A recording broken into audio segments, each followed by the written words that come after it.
इस वीडियो में हम भारतीय रिजर्व बैंक आरबीआई द्वारा एचएफसी हाउसिंग फाइनेंस कंपनियों और एनबीएफसी गैर बैंकिंग फाइनेंस कंपनियों में निवेश के लिए प्रस्तावित संशोधित विनियामक ढांचे पर चर्चा करेंगे। उनके परिपत्र में जो 1 जनवरी 2025 से लागू होगा, कृपया एचएफसी और एनबीएफसी के लिए आरबीआई के नए नियमों के इस वीडियो का आनंद लें। एफडी निवेश। आरबीआई ने नामांकन से संबंधित सार्वजनिक जमाओं को स्वीकार करने के नियमों में बदलाव किया है। आकस्मिक प्रकृति के कुछ खर्चों को पूरा करने के लिए सार्वजनिक जमाओं का पुनर्भुगतान, जमाकर्ताओं को जमा की परिपक्वता की सूचना और बहुत कुछ। प्रमुख परिवर्तनों में से एक जमा स्वीकार करने वाली एचएफसी के लिए न्यूनतम तरल संपत्ति की आवश्यकता में वृद्धि है, जिसे सार्वजनिक जमा के 13% से बढ़ाकर 15% कर दिया गया है। इसके अलावा एचएफसी को अब सार्वजनिक जमा के लिए पूर्ण संपत्ति कवरेज सुनिश्चित करना और वार्षिक आधार पर क्रेडिट रेटिंग एजेंसियों से निवेश ग्रेड रेटिंग प्राप्त करना अनिवार्य है। यह ध्यान रखना महत्वपूर्ण है कि एचएफसी को मौजूदा जमा को नवीनीकृत करने या नए स्वीकार करने से प्रतिबंधित किया जाता है, जब तक कि वे निवेश ग्रेड क्रेडिट रेटिंग प्राप्त नहीं कर लेते। इसके अलावा सार्वजनिक जमा की परिपक्वता अवधि न्यूनतम 12 महीने से लेकर अधिकतम 60 महीने तक होनी चाहिए। आरबीआई द्वारा लागू किए गए कड़े उपाय आवास वित्त क्षेत्र में वित्तीय स्थिरता और विनियामक अनुपालन के महत्व को उजागर करते हैं। आरबीआई ने कहा, मास्टर डायरेक्शन गैर बैंकिंग वित्तीय company, housing finance company, reserve bank निर्देश 2021 के तहत एचएफसी पर लागू मौजूदा नियमों की समीक्षा के आधार पर अनुबंध के भाग ए में विस्तृत रूप से संशोधित नियम जारी करने का निर्णय लिया गया है। इस अभ्यास के हिस्से के रूप में एनबीएफसी पर लागू कुछ नियमों की भी समीक्षा की गई है और संशोधित नियमों को अनुबंध के भाग बी में विस्तृत रूप से बताया गया है। संशोधित नियम 1 जनवरी 2025 से लागू होंगे। ये हैं नए नियम। पहला, छोटी जमा राशि। केंद्रीय बैंक ने कहा कि जब जमा राशि बहुत छोटी होती है, यानी 10,000 रुपये से अधिक मूल्य की जमा राशि नहीं, तो जमाकर्ता द्वारा ऐसी जमा राशि स्वीकार करने की तारीख से 3 महीने की समाप्ति से पहले अनुरोध करने पर उन्हें जमाकर्ताओं को समय से पहले भुगतान किया जा सकता है, बिना ब्याज के। दूसरा, अन्य जमा। अन्य जमाओं के लिए व्यक्ति जमा स्वीकृति के 3 महीने के भीतर मूल राशि का 50% या 5 लाख रुपये, जो भी कम हो, बिना ब्याज के समय से पहले निकालने का अनुरोध कर सकते हैं। आरबीआई ने अपने परिपत्र में कहा है। अर्जित ब्याज के साथ शेष राशि सार्वजनिक जमा पर लागू दिशा निर्देशों का पालन करेगी।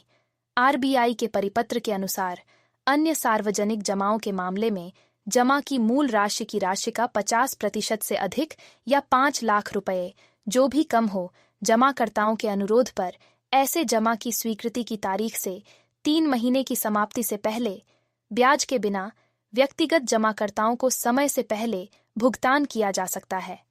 अनुबंधित दर पर ब्याज सहित शेष राशि सार्वजनिक जमा राशियों के लिए लागू मौजूदा निर्देशों के प्रावधानों द्वारा शासित होगी।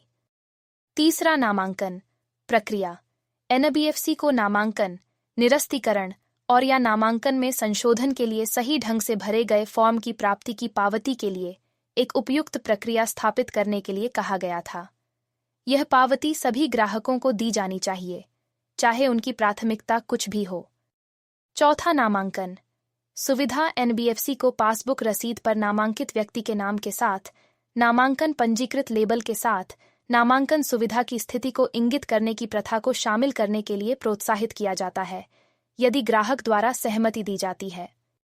पांचवां, गंभीर बीमारी के मामले में गंभीर या गंभीर बीमारी की स्थिति में व्यक्तिगत जमाकर्ता बिना किसी ब्याज के 3 महीने की समाप्ति तिथि से पहले अपनी जमा राशि की मूल राशि का 100% समय से पहले भुगतान करने का अनुरोध कर सकते हैं। यह प्रावधान मौजूदा जमा समझौतों पर भी लागू होता है, जहां पहले 3 महीनों के भीतर समय से पहले निकासी की अनुमति नहीं है। छठा, आपदाएं। चिकित्सा आपातकाल या सरकार द्वारा घोषित प्राकृतिक आपदा के परिणाम स्वरूप कोई आकस्मिक व्यय हो सकता है। सातवां, वर्तमान अनुबंध निर्धारित राशि वर्तमान जमा अनुबंधों पर भी लागू होगी, जिसमें जमाकर्ता को 3 महीने के भीतर समय से पहले जमा राशि निकालने की अनुमति नहीं है। 8वां परिपक्वता विवरण आरबीआई ने कहा है कि एनबीएफसी को नियत तिथि से कम 14 दिन पहले जमाकर्ता को परिपक्वता विवरण की जानकारी देनी चाहिए। पहले यह परिपक्वता तिथि से कम 2 महीने पहले था। आरबीआई ने अवधि को 2 महीने से घटाकर 14 दिन कर दिया। परिणाम स्वरूप एनबीएफसी को जमाकर्ता को जमा की परिपक्वता तिथि के बारे में कम 14 दिन पहले सूचित करना होगा।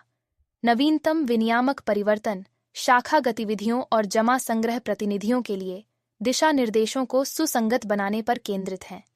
हाउसिंग फाइनेंस कंपनियां एचएफसी, जिनकी शाखाएं या एजेंट उनके पंजीकृत राज्य की सीमाओं से परे काम कर रहे हैं, उन्हें जमा स्वीकार करने या नवीनीकृत करने से प्रतिबंधित किया जाता है जब तक कि वे विशेष आवश्यकताओं को पूरा न करें।